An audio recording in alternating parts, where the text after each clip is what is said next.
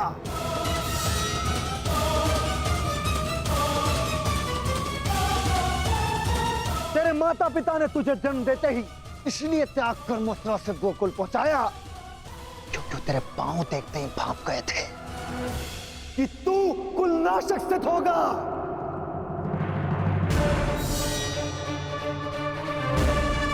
वही किया तूने, वही किया, अपने मामा का वध। जीभा और अश्व की गति एक समान होती है शिशुपाल।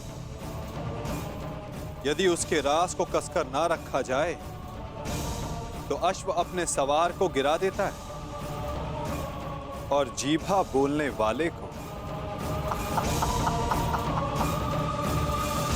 श्री कृष्ण वासुदेव की बड़ी बड़ी बातें, अरे जो सत्य है उसको कहने में जीभा को लाज कैसी?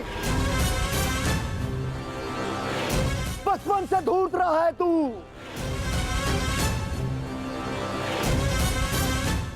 सब जानते हैं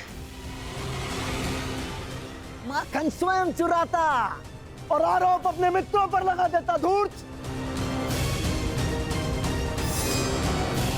मुझे कहता है कि जीवा पर रास कसूं। तूने जो वृंदावन में रास रचा है वो संसार जानता है। कामी है तू, कामी। प्रेम का झांसा देकर जो स्त्रियों को ताड़ता रहा वो मुझे स्त्रियों का सम्मान करना सिखा रहा है। क्या क्या नहीं किया तूने? स्नान करती स्त्रियों के वस्त्र तूने चुराए। अरे गोकुल की विवाहित महिलाओं को मोहित करके उनका चरित्र पतन तूने किया।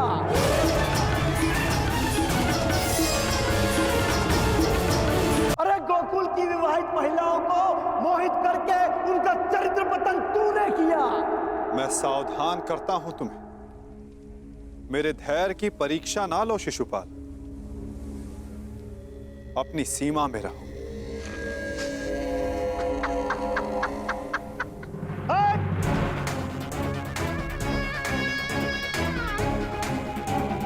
धैर्य तो मेरा टूट गया है। उसकी अग्र पूजा होते देखकर जिसने सदा पीठ पीछे से प्रहार किया।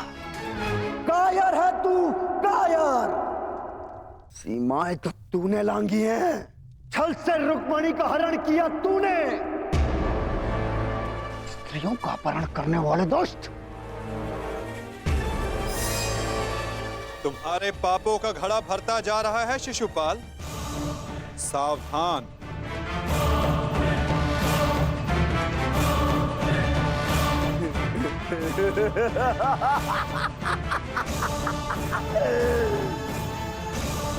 क्या करेगा तू? युद्ध करेगा मुझसे जैसे जरासंध से किया? रण छोड़। अरे युद्ध भूमि छोड़कर भागने वाला कायर है ये, रण छोड़ है, दुष्ट है ये। क्या करेगा तेरे ये दास पांडव? इनके द्वारा तो मुझे भी मरवा देगा। कुलनाशक है तू और तुझे अग्नि पूजा का सम्मान चाहिए। थू। बस शिशुपाल।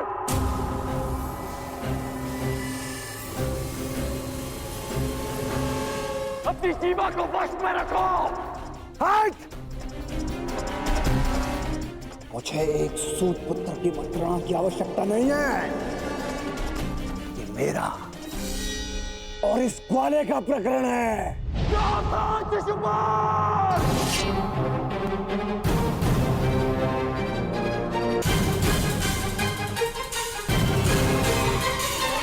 नहीं अंगराज, रुक जाओ।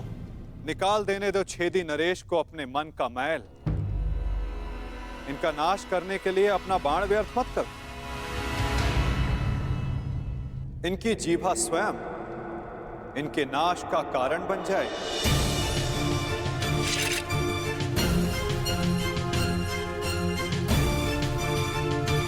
ऐसे बालक बालक योद्धाओं को तू अपने छल से वश में कर सकता है, या फिर तेरे इन 10 पांडवों को। मेरे जैसे वीर को नहीं।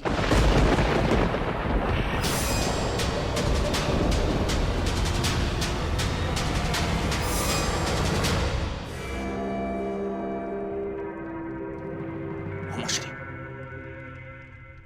इस कृष्ण ने विषय को अपनी ओर मोड़ लिया है। शिशुपाल के 100 अपराध भी पूर्ण होने वाले हैं। इसे रोकना होगा।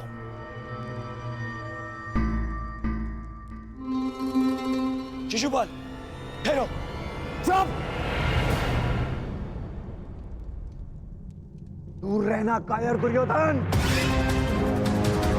स्वयं से कुछ होता नहीं है और मुझे रोक रहे हो।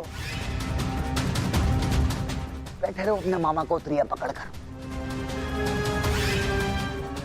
आज इस स्त्री के मान का पाखंड करने वाले को उसका उचित स्थान दिखाकर रहूंगा मैं।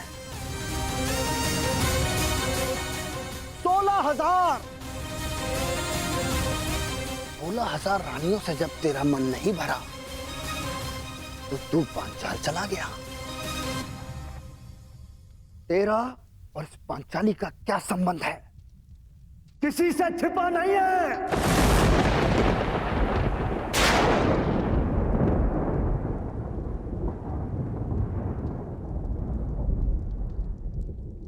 पांचाली का विवाह तूने जानबूझकर इन पांडवों से करवाया, क्योंकि तू जानता है ये मूर्ख कभी तेरा विरोध नहीं करेंगे।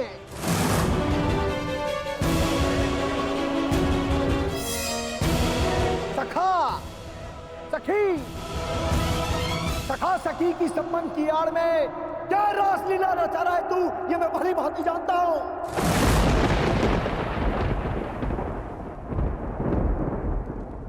पर स्त्री गमन करने वाला पापी नहीं, महापापी है तू। एक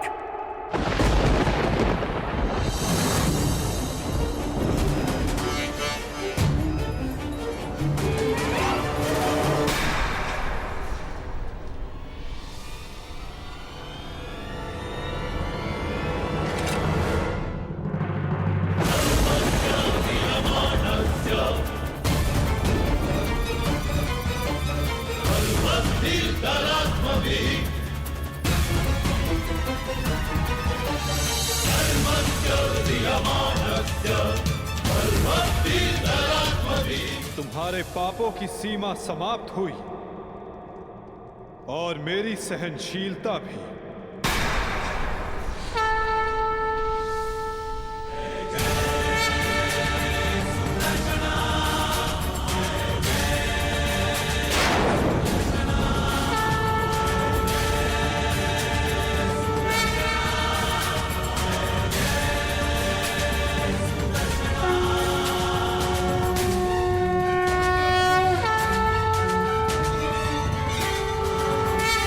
तुम्हारे पापों की सीमा समाप्त हुई और मेरी सहनशीलता भी।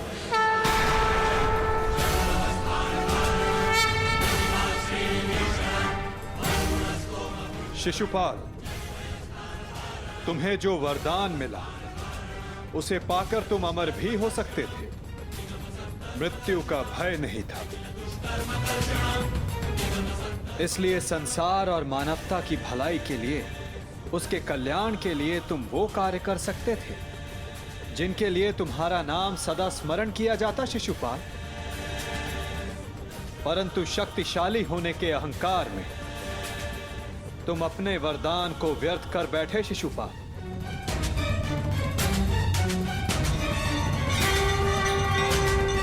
तुमने किसी का प्रेम नहीं लिया शिशुपाल, केवल श्राप लिया।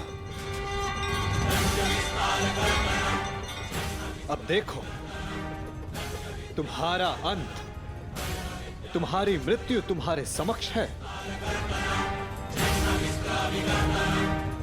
ये क्या कर रहे हैं वासुदेव? ये अन्याय है। मैं इसका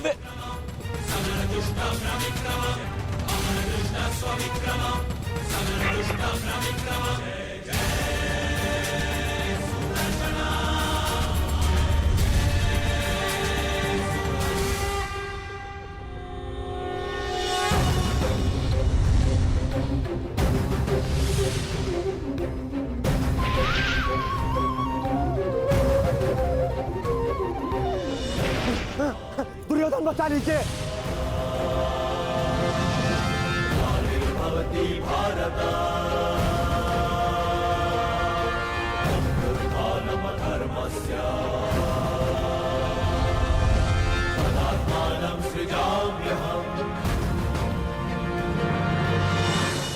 महाराज, मेरी रक्षा करो, मैं दोस्त हूँ, कायर हूँ मैं, क्षमा चाहता हूँ, मेरी रक्षा करो। नहीं, तुम केवल एक अपराधी हो जिसे बार बार सावधान करने के पश्चात भी वो नहीं माना। तुमने न केवल एक अतिथि की मर्यादा भंग की, अपितु एक स्त्री के सम्मान पर भी प्रहार किया। तुम्हारी सहायता करना एक अपराध है जो मैं नहीं करूंगा।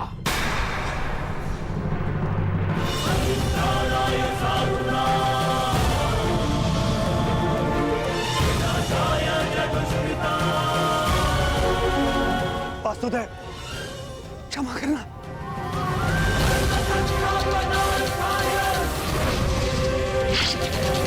शिशुपाल,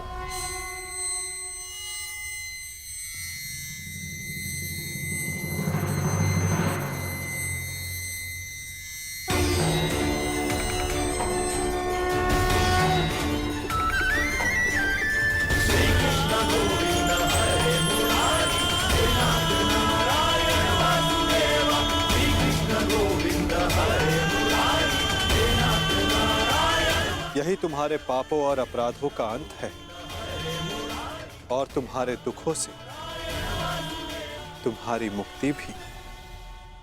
अनर्थ हो गया वासुदेव, अनर्थ। जिस अतिथि के केवल अपमान से यज्ञ भंग हो जाता है, वहां उसका वध कर दिया आपने। मेरे भांजे युधिष्ठिर का यज्ञ भंग कर दिया आपने।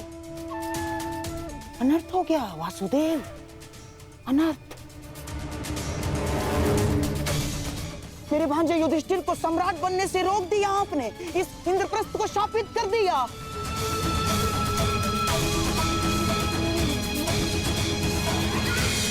मामा श्री उचित कह रहे हैं। ये यज्ञ भंग हो गया। नहीं दुर्योधन, प्रथम आतिथ्य ने अतिथि का वध नहीं किया। दूसरा, अतिथि अपनी सीमा और मर्यादा का उल्लंघन बार बार समझाने के पश्चात भी कर रहा था, इसीलिए प्राण खोने से पूर्व उसने अपना अतिथि का पद खोया। तीसरा, उसने अपराध किया जिसका उसे दंड मिला। और चौथा, जहां अपराधी को मुक्ति मिले वो स्थान श्रापित नहीं, सम्मानित होता है दुर्योधन।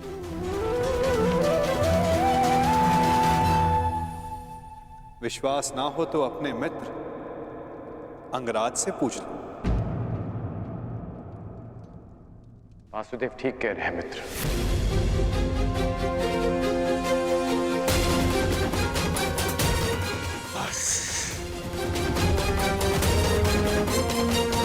मित्र शांत हो जाओ। इस समय तुमने कुछ कहा या किया वो तुम्हारे विरुद्ध जाएगा। मित्र, तुम हस्तिनापुर के प्रतिनिधि हो। तुम्हारी एक भूल हस्तिनापुर का गौरव सदा के लिए नष्ट कर देगी। शांत हो जाओ मित्र। नहीं, मैं शांत नहीं रहूंगा। यहाँ एक अतिथि की मर्यादा को भंग किया गया है। अब मैं इस स्थल पर एक क्षण नहीं रुकूंगा।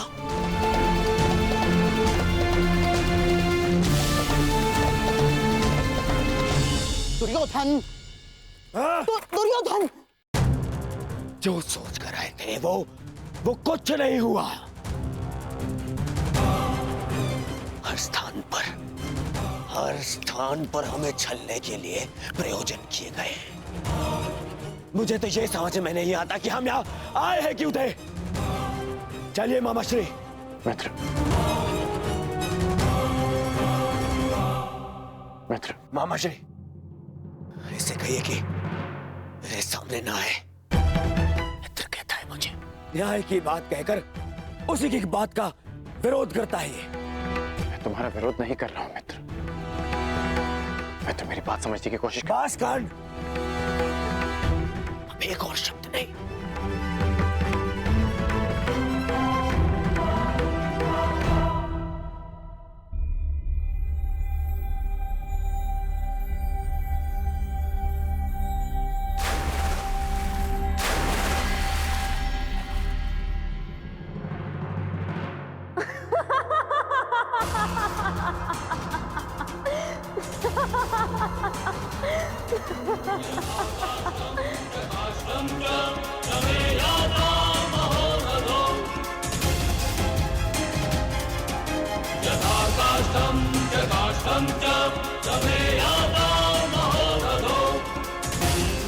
सबकी उनके पिता से तुलना करने वाला स्वयं भूल बैठा कि वो किसका पुत्र है।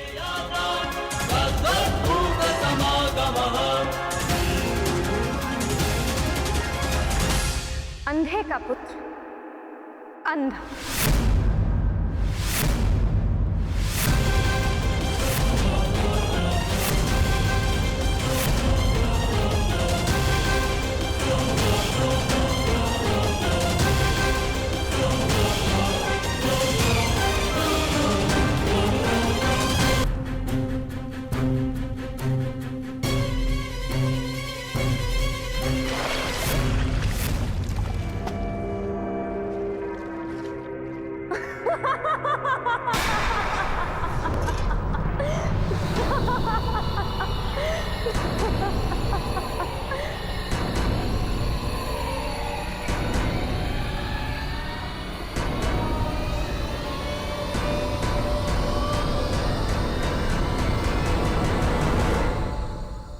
सबकी उनके पिता से तुलना करने वाला स्वयं भूल बैठा कि वो किसका पुत्र है।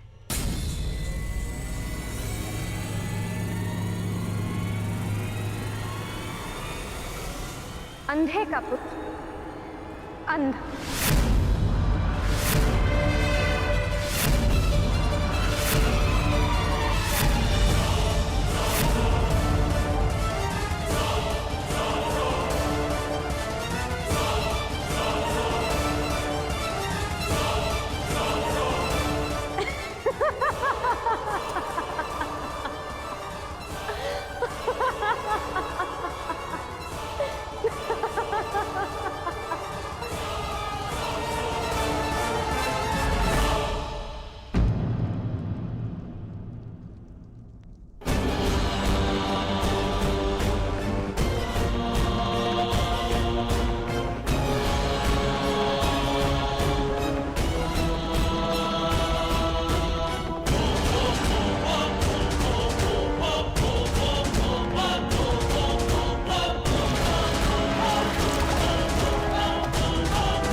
मित्र मेरी बात सुनो, मित्र मेरी बात सुनो, मित्र मित्र बात सुनो, मित्र बात सुनो, मित्र मेरी बात, मित्र रुको।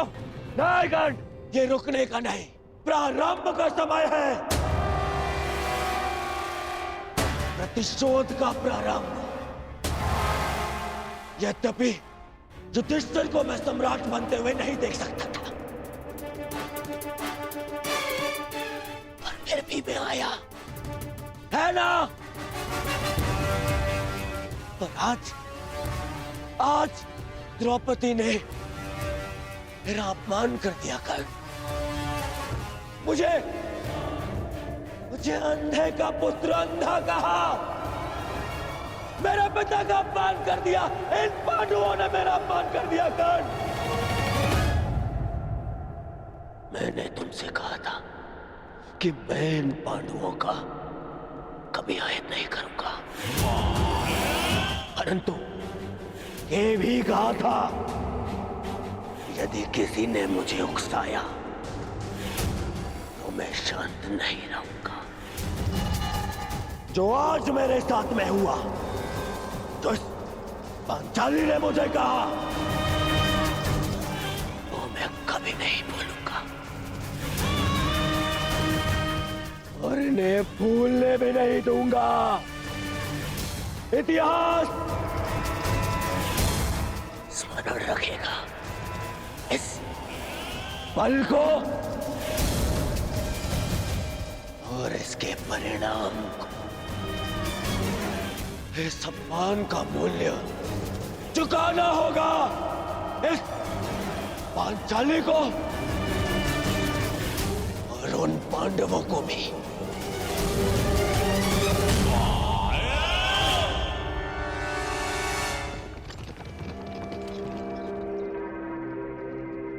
अंगराज,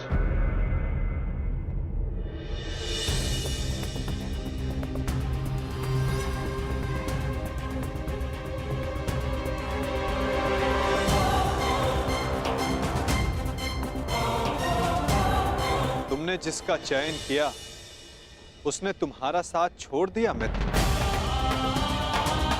अब भी समय है, अंतिम अवसर है,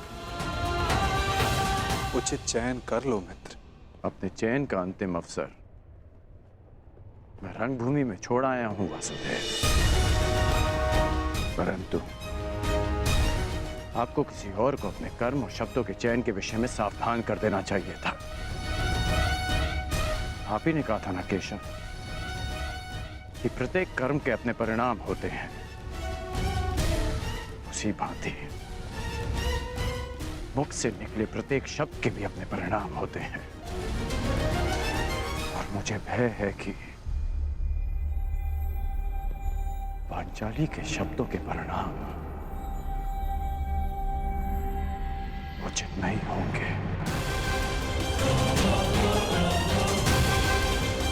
बड़ी बात।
आओ सखी।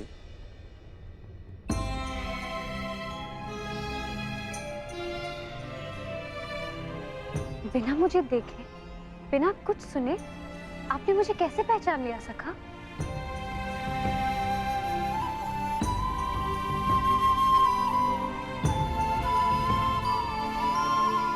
सखी सखा का संबंध ही ऐसा होता है, एक सुनकर तो परायों को पहचाना जाता है सखी। केवल मन से जिसकी मन की बात जान लो, सखा वही होता है।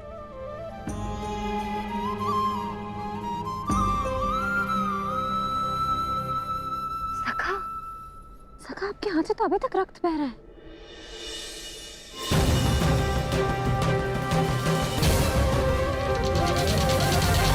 आपके हाथ से तो अभी तक रक्त बह रहा है।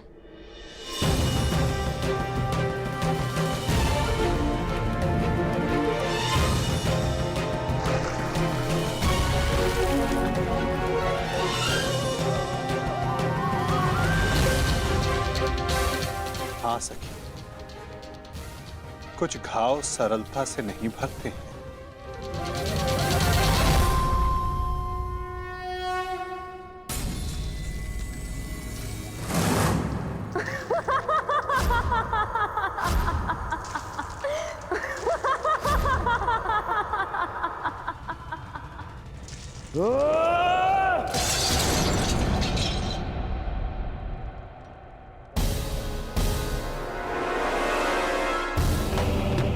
अंधे का पुत्र अंधा, अंधे का पुत्र अंधा,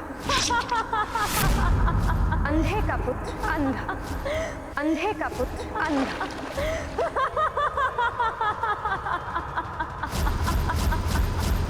ये क्या कर रहे हो तुम? हट जाओ! बाबा श्री, बाबा श्री, रुकिए ज्येष्ठ।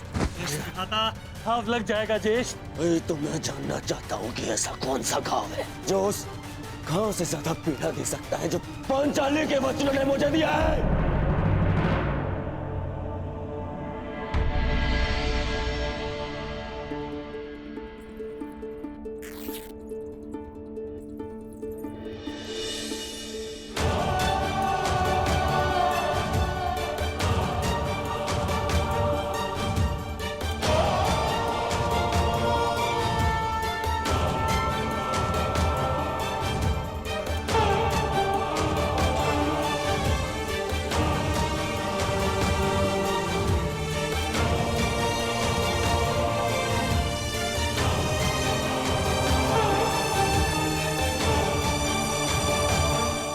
मैं जानती हूँ सखा कि आपने शिशुपाल का वध क्यों किया। इसलिए नहीं क्योंकि उसने आपका अपमान किया, परंतु इसलिए क्योंकि आपने मेरे अपमान का प्रतिशोध लिया।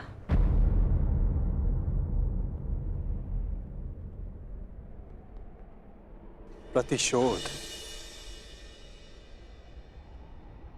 सबसे भयंकर अस्त्र है याज्ञसेनी, जो कभी ना भर जाने वाले घाव दे देता है।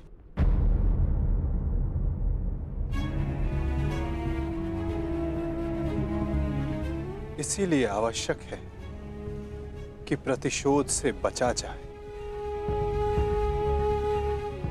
और इससे भी अधिक आवश्यक है कि किसी के मन में प्रतिशोध जैसी भावना को जन्म ना दिया जाए,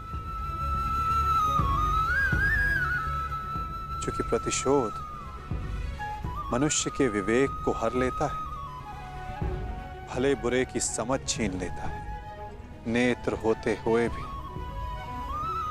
मनुष्य को अंधा कर देता है। अंधे का पुत्र अंधा!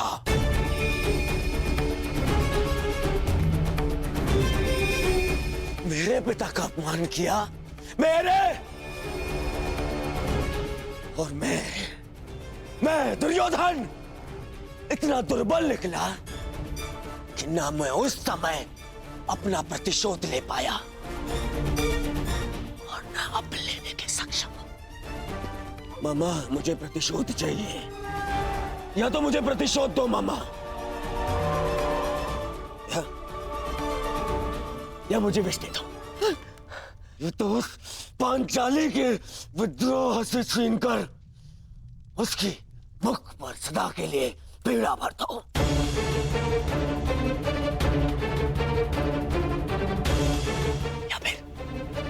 या फिर मेरी आंख और मेरे कंठ में पिघला हुआ लौह डाल दो ना। हाँ, पिघला हुआ लौह डाल दो मामा, क्योंकि मैं केवल इसलिए प्रतिशोध नहीं ले सकता कि मैं सम्राट नहीं हूं, और मेरे पिता मुझे युद्ध की आज्ञा नहीं देंगे। और इस अग्नि में जलने से अच्छा होगा कि मैं अपने चिता में अग्नि लगाऊं और उसमें कूद जाऊं।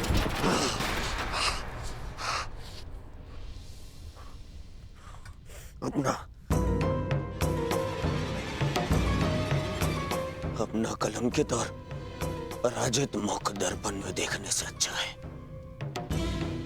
कि मैं अंधा हो जाऊं। रुकिए ज्येष्ठ, मैं आपको ये नहीं करने दूंगा। मैं अपना मानसिक संतुलन खो चुका हूं दुशासन, विक्षिप्त हो चुका हूं, क्योंकि मैं उस पद पर नहीं कि अपना प्रतिशोध ले सकूं।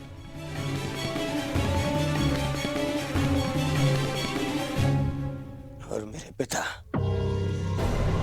जो सक्षम है, उन्हें मेरे आंसू दिखाई नहीं दे सकते। हे ईश्वर, यदि यही मेरा प्रारब्ध था, तुम मुझे भी जन्म लेते ही अंधा क्यों नहीं कर दिया तूने? क्यों?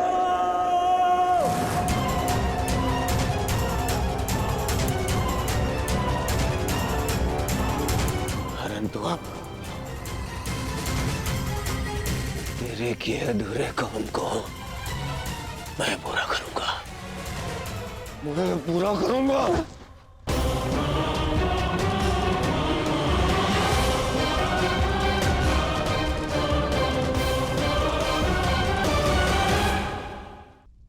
बस दुर्योधन, बस। मेरा दुर्भाग्य और मत बढ़ा।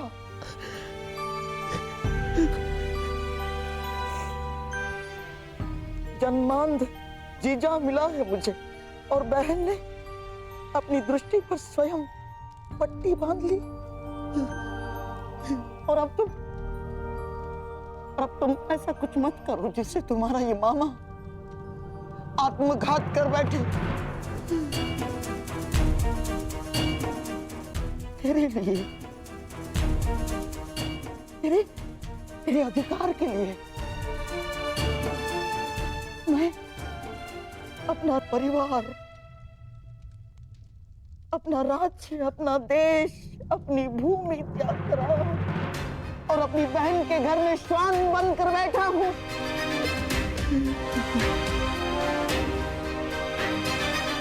तुझे कुछ हो गया तो तेरे पास कुछ शेष नहीं बचेगा दुर्योधन।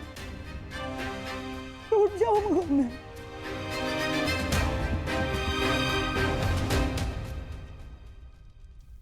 विध्वंस हो जाएगा मेरा, टूट जाऊंगा मैं। ऐसा कुछ मत करना।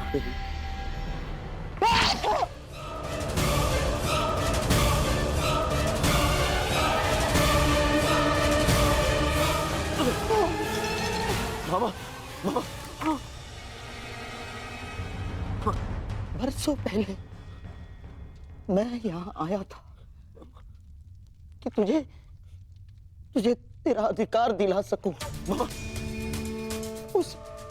उस अन्याय का त्राण कर सकूं जो गांधारी के साथ हुआ है।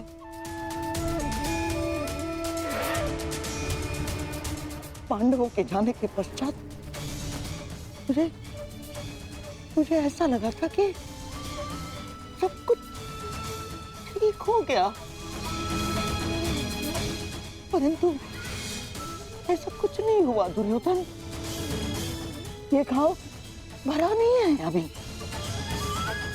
हरा है, हरा। परंतु अब इस घाव का त्राण मैं पूर्ण करूंगा। परंतु आपके घाव पर पट्टी मामा। नहीं,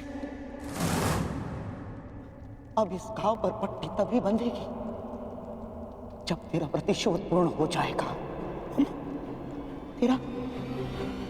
तेरा मामा होने का ऋण चुकाऊंगा मैं। बहुत बड़े ऋण का भार मेरे कंधों पर तुमने डाल दिया है सखी। कामना यही है कि इस ऋण को चुकाने की कभी आवश्यकता ना पड़े। और यदि आवश्यकता पड़ी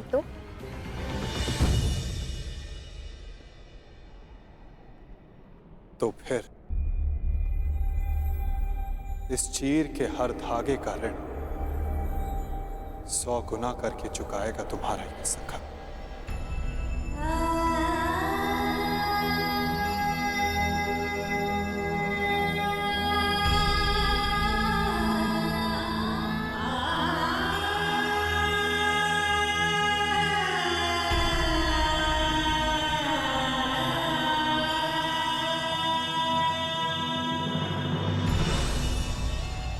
जिस पांचाली के अपमान के कारण मेरे दुर्योधन ने अंधा होना चाहा,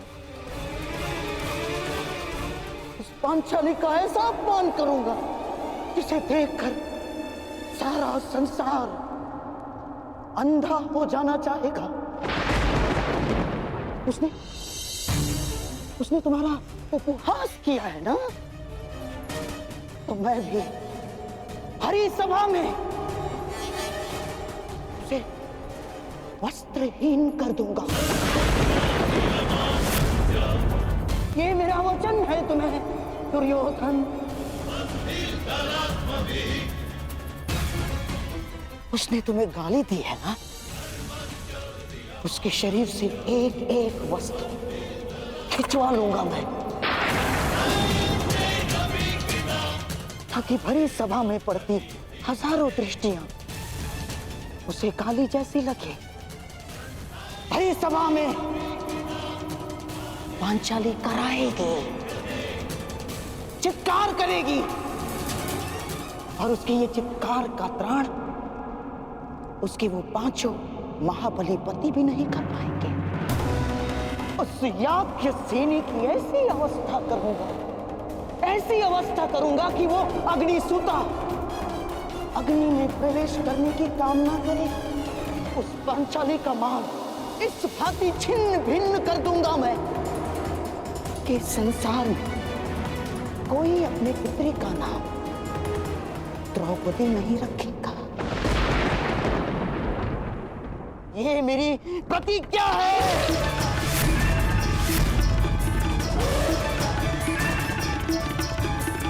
कहते हैं युद्ध भूमि में महारथ इतिहास बदलता है, परंतु इस बार इतिहास बदलेगा।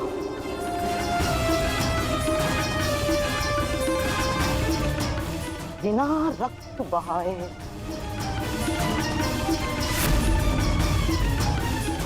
और उसे बदलेंगे शकुनी के पास से। संसार की सबसे बड़ी विजय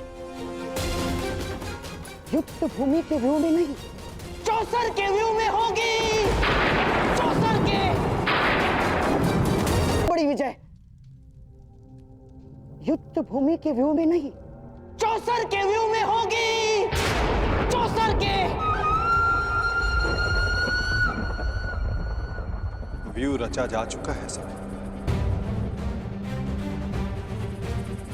मैं आपके कहने का तात्पर्य समझ ही नहीं सका। तो समझ लो कि हमारे कर्मों का, हमारे शब्दों का फल हमारे समक्ष आने को, सृष्टि की धारा बदलने को है, और शीघ्र ही तुम्हारे समक्ष विकल्प आएंगे पांचाली, और सब कुछ विकल्प के चयन पर निर्भर करेगा। सखी, प्रत्येक मनुष्य की सबसे बड़ी शक्ति ही उसकी सबसे बड़ी दुर्बलता भी होती है, और धर्मशील की दुर्बलता उसका धर्म होता है। इसलिए प्रयास करना कि समय आने पर धर्मात्मा को दुर्बल पड़ने से रोक सको।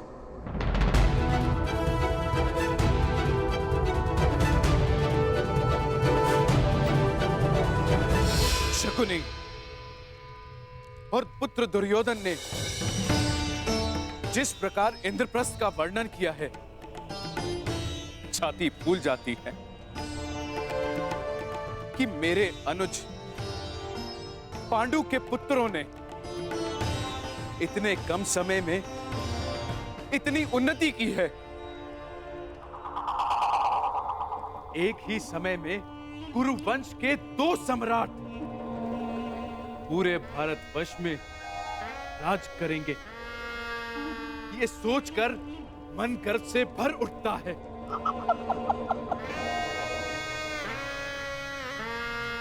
बस एक ही खेद है कि मैं गांधारी और ताचरी समेत अन्य सभी लोग इस राजसू यज्ञ में सम्मिलित ना हो पाए।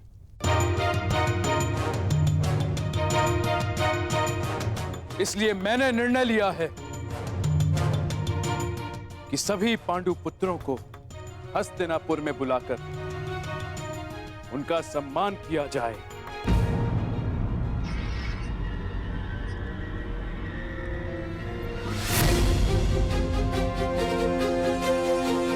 यह तो बहुत आनंद की बात है महाराज। तो ठीक है महाराज, मेरा प्रिय दुशासन आज ही जाकर हस्तिनापुर से पांडवों को निमंत्रण दे आएगा और फिर यहाँ उनका सम्मान समारोह होगा और फिर दो दो हाथ पांसों के।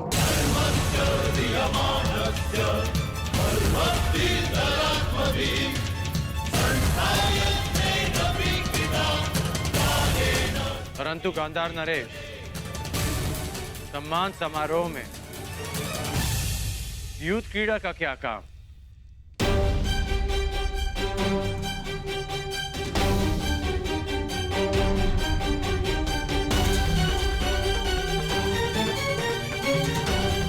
इस मंगलमय अवसर पर युद्ध क्रीड़ा जैसा धर्मी खेल क्यों? अंगराज बने अब समय ही कितना हुआ है महाबली कर्ण, अर्थात धीरे धीरे राजकुल के सारे नियम आप समझ जाएंगे, ज्ञात हो जाएंगे आपको। अन्य खेलों की भांति युद्ध क्रीड़ा भी एक प्रकार का मनोरंजन है। नहीं है। मेरी दृष्टि में युद्ध क्रीड़ा एक व्यसन है जो मनुष्य की मति हर लेता है। अंगराज, ये राजसभा का नियम भी है और नैतिक बंधन भी कि जब बड़े विचार विमर्श कर रहे हों तो छोटों को बीच में नहीं बोलना चाहिए। महाराज ठीक कहते हैं। और मेरे विषय में आपका क्या कहना है गांधार नरेश? मैं इस सभा में सबसे अधिक ज्येष्ठ हूं। मेरा मानना भी वही है जो अंगराज का।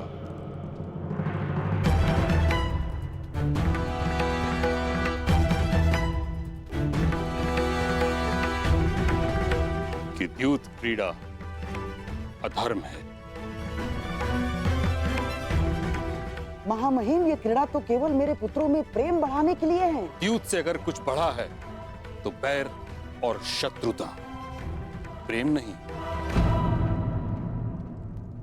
युद्ध से कभी किसी का भला नहीं हुआ। पांडवों के सत्कार तक सब ठीक है, परंतु युद्ध की अनुमति मैं कदापि नहीं दे सकता।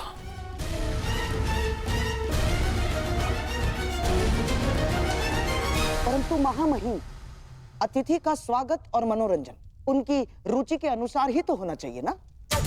अब महाबली भीम के लिए स्वादिष्ट भोजन की व्यवस्था होगी, देवी पांचाली के लिए वस्त्र आभूषण होंगे, नकुल और सहदेव के लिए आखेट और अश्वारोहण होगा, अर्जुन के लिए संगीत, परंतु धर्मराज के लिए क्या?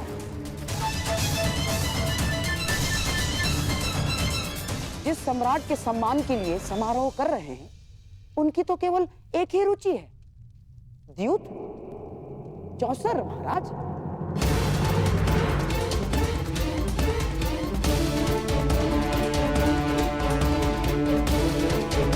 और पुत्र दुशासन स्वयं वहां जाकर पांडवों को निमंत्रण दे आएगा।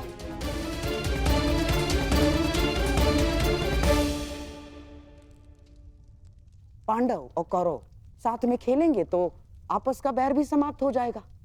इसमें बुराई क्या है महामहिम? आपत्ति इस बात की है गंधार राज कि आपकी रुचि भी केवल दूध में है। बीते कल में हस्तिनापुर ये अनुभव कर चुका है कि जिस विषय में आपकी रुचि रही उस विषय का परिणाम शुभ नहीं रहा।